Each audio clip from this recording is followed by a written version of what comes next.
know there was a biopic on Miles that's going on with Don Cheadle. What stage is that now? Because I'm very Well, Don Cheadle's one of my he's a talented kid. Yes, yes. He's doing Iron Man 2 now. Okay. So when he finishes, we're we're changing writers, and so we're in the treatment stages of a new script. So that's where we are now. I talked to him right before I left LA. Okay. So it's still coming. Herbie's going to score it. Oh. Yeah. Wow. So and Don is going to direct and star. So it's still coming. Wow. It's just a process. I was talking to Cicely today, and I said I didn't realize movies take so long. You know, from the pre-production. Yeah, man. She said it can take anywhere from 5 to 10 years. You know, but I'm like, come on, Don. You know, I want to see it done. You know, it's coming. So yeah. Great. That's definitely. Happy to hear that. Oh yeah. And one more question about like with Indian music and themes that are ragas, Indian ragas. Like a lot of Miles' music, especially through the 70s and everything, was based on those themes coming back, like Jean-Pierre, for example, that theme coming right back, you know. So talk about those similarities between Indian music and the ragas and with Miles' music, the long, extended improvisations and extended forms. Talk about those similarities. Well, I'm learning more about it. I mean, like, the thing for me, which was really great, is that playing live with this situation, it gave me the opportunity to learn something. Anytime there's an opportunity for me to learn something, I'm all for it. And, you know, like counting, because the Indians, they hear different groupings than we do in the West.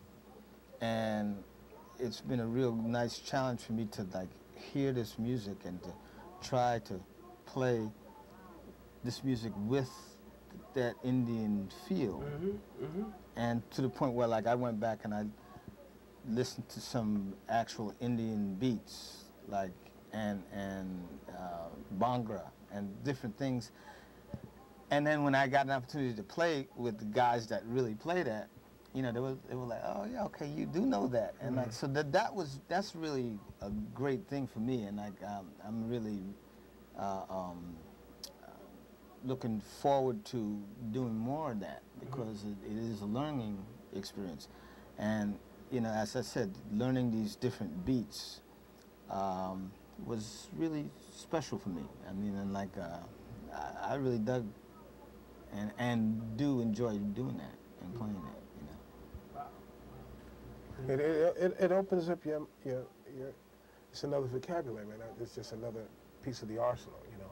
And I find myself when I'm on stage with Badal and the guys, I'm drawn to what they're playing. I mean, it's soulful, man. It swings, it's funky, and it's intricate. You know, it's not just, you know, it's a groove, but it's like it's the groupings and the time and the placement. You know, each musician has a way, like a placement or feel or a character.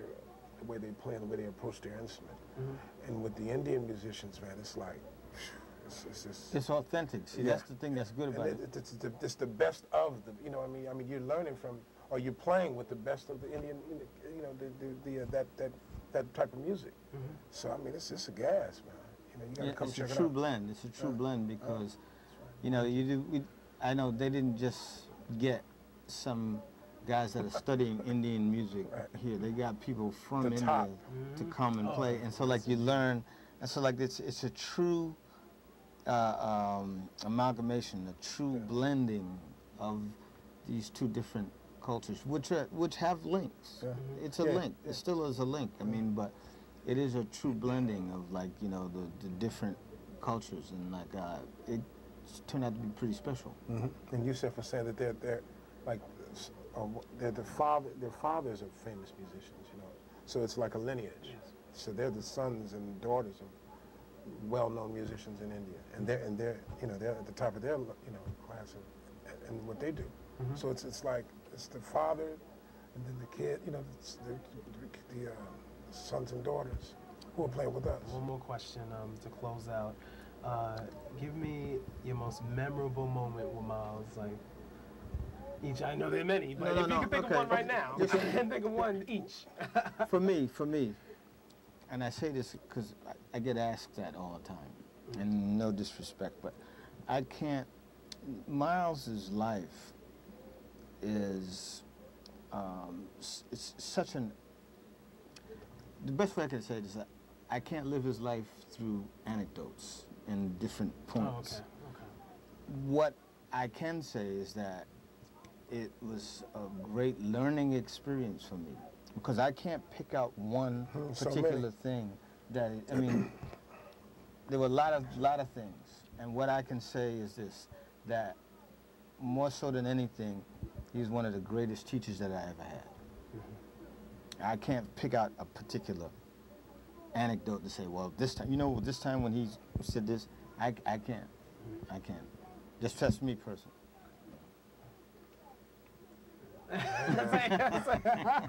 Lenny summed it up. No, I mean, you just have to be ready, man, ready for anything. Just be prepared. He told me never to take my eyes off of him, follow him all the, just got to watch him. Be ready, and I'm reflecting since he's gone. It's like, wow, it's a lot of situations, a lot of different musical situations, private moments, but it's just the main thing that struck me is the way somebody can be so whatever he put his mind to, he did it. You know what I mean? I mean, and he did it like well. I mean, my mom said he was at the top of his class in school. He got all straight A's. Then he left to go to Juilliard. He didn't even go to his graduation.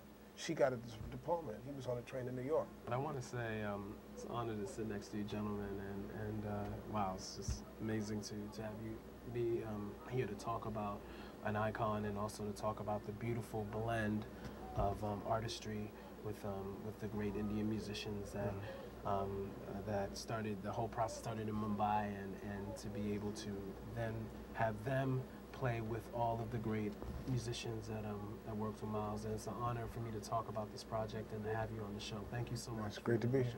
Thank you. Thanks, man. Thank you. Thank you. Thank you,